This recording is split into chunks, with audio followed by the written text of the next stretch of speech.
വിശ്വാസ പ്രഘോഷണ കർമ്മം. ഏകദൈവത്തിൽ ഞാൻ വിശ്വസിക്കുന്നു. സ്വർഗത്തിന്റെയും ഭൂമിയുടെയും ദൃശ്യവും അദൃശ്യവുമായ എല്ലാറ്റിന്റെയും സൃഷ്ടാവും സർവശക്തനുമായ പിതാവ് ഞാൻ വിശ്വസിക്കുന്നു. ത്രിത്വത്തിൽ ഏകനായിരിക്കുന്ന ദൈവത്തിലുള്ള വിശ്വാസ പ്രഖ്യാപനമാണ് ഇത്. ഞായറാഴ്ചകളിലും മറ്റ് വിശേഷ അവസരങ്ങളിലും മാത്രമാണ് റോമൻ ആരാധനാക്രമത്തിൽ വിശ്വാസ പ്രമാണം ചൊല്ലുന്നത്. വായനകളിലൂടെയും പ്രസംഗങ്ങളിലൂടെയും ശ്രവിച്ച ദൈവവചനത്തിന് പ്രത്യുത്തരിച്ചുകൊണ്ട് വിശ്വാസികൾ തങ്ങളുടെ വിശ്വാസം പ്രഖ്യാപിക്കുന്നു. വിശ്വാസികളുടെ പ്രാർത്ഥന. ദൈവവചന പ്രഘോഷണ കർമ്മത്തിൻ്റെ സമാപനമാണ് വിശ്വാസികളുടെ പ്രാർത്ഥന. ഇത് വിശ്വാസികളുടെ മധ്യസ്ഥ പ്രാർത്ഥന കൂടിയാണ്. തിരുസഭയ്ക്കും രാഷ്ട്രത്തിനും ദുരിതമനുഭവിക്കുന്നവർക്കും മറ്റു സഹോദരങ്ങൾക്കും മരിച്ചവർക്കും മറ്റു പ്രത്യേക നിയോഗങ്ങൾക്കുമായിട്ട് ദൈവജനം പ്രാർത്ഥിക്കുന്നു. ഓരോ പ്രാർത്ഥനയുടെയും അവസാനം കർത്താവേ, അങ്ങയോട് ഞങ്ങൾ പ്രാർത്ഥിക്കുന്നു എന്ന് പറഞ്ഞ് അവസാനിപ്പിക്കുമ്പോൾ ജനമെല്ലാം കർത്താവേ, ഞങ്ങളുടെ പ്രാർത്ഥന കേൾക്കണമേ എന്ന് ഏറ്റുപറയുന്നു. അവസാനം കാർമികൻ കരങ്ങൾ വിരിച്ച് പ്രാർത്ഥിക്കുന്നു. കാർമികന്റെ പ്രാർത്ഥന തീരുമ്പോൾ ദൈവജനം ആമേൻ എന്ന് പ്രത്യുത്തരിച്ച് വിശ്വാസികളുടെ പ്രാർത്ഥന അവസാനിപ്പിക്കുന്നു. സ്തോത്രയാഗ കർമ്മം. ബലിയർപ്പിക്കുന്നതിനുള്ള കാഴ്ചവസ്തുക്കളായ അപ്പവും വീഞ്ഞും അൾത്താരയിലേക്ക് കൊണ്ടുവരുന്നു.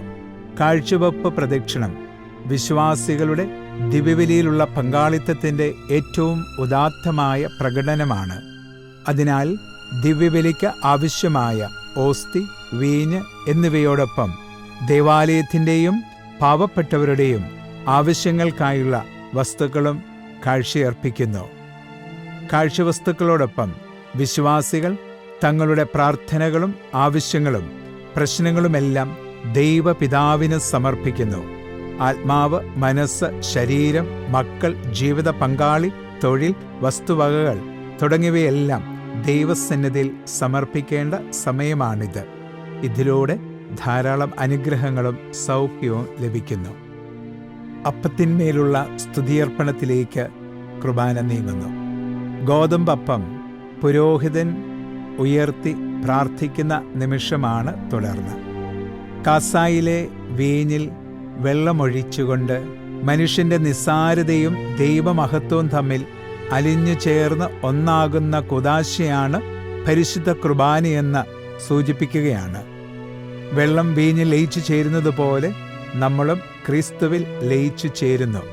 തുടർന്ന് കാസായ്മയിലുള്ള സ്തുതിയർപ്പണമാണ്. വീഞ്ഞും വെള്ളവും കൂടി കലർന്ന കാസ എടുത്ത് പുരോഹിതൻ വാഴ്ത്തുന്നു. തുടർന്ന് പ്രധാന കാർമികൻ കാഴ്ചവസ്തുക്കളുടെ മുകളിൽ 3 പ്രാവശ്യം ധൂപിക്കുന്നു. തുടർന്ന് അൾത്താരെ വലം ചുറ്റി അൾത്താരയുടെ മുമ്പിൽ നിന്നുകൊണ്ട് ക്രൂശിത രൂപത്തിന് നേർക്ക് 3 പ്രാവശ്യം ധൂപിക്കൽ നടത്തുന്നു. തുടർന്ന് പുരോഹിതൻ അൾത്താരയുടെ ചേർന്നു വരുമ്പോൾ ശുശ്രൂഷി ധൂപക്കുറ്റി ഏറ്റുവാങ്ങുകയും പ്രധാന കാർമികനെയും സഹകാർമികരുണ്ടെങ്കിൽ അവരെയും വിശ്വാസികളെ ധൂപിക്കുന്നു. ഈ സമയം എല്ലാവരും ആദരവോടെ എഴുന്നേറ്റ് നിൽക്കുന്നു. കൈകഴുകലും പ്രാർത്ഥനയുമാണ് തുടർന്ന്. പാപങ്ങൾ കഴുകി ശുദ്ധി വരുത്തുന്നതിൻ്റെ പ്രതീകമായി ബലിയർപ്പണത്തിന് തയ്യാറാകുന്നതിന് മുമ്പ് ബലിയർപ്പകൻ കൈകഴുകുന്നു.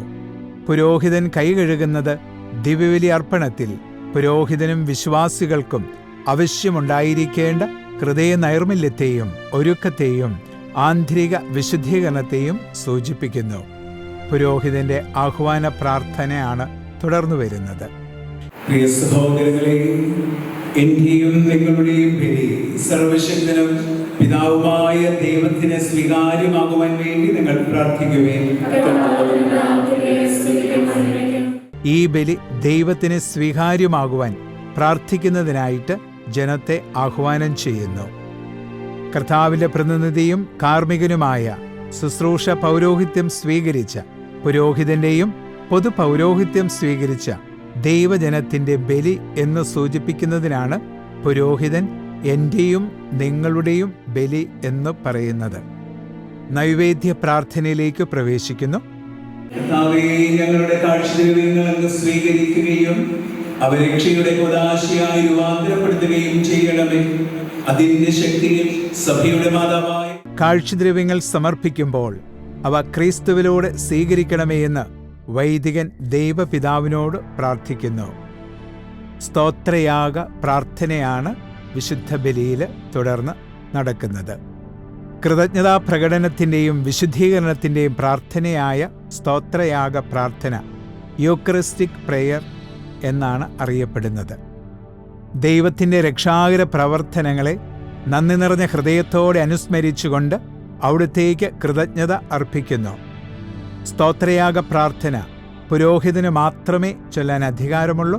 വിശ്വാസികൾ അവരുടേതായ രീതിയിൽ പങ്കുചേരുന്നു.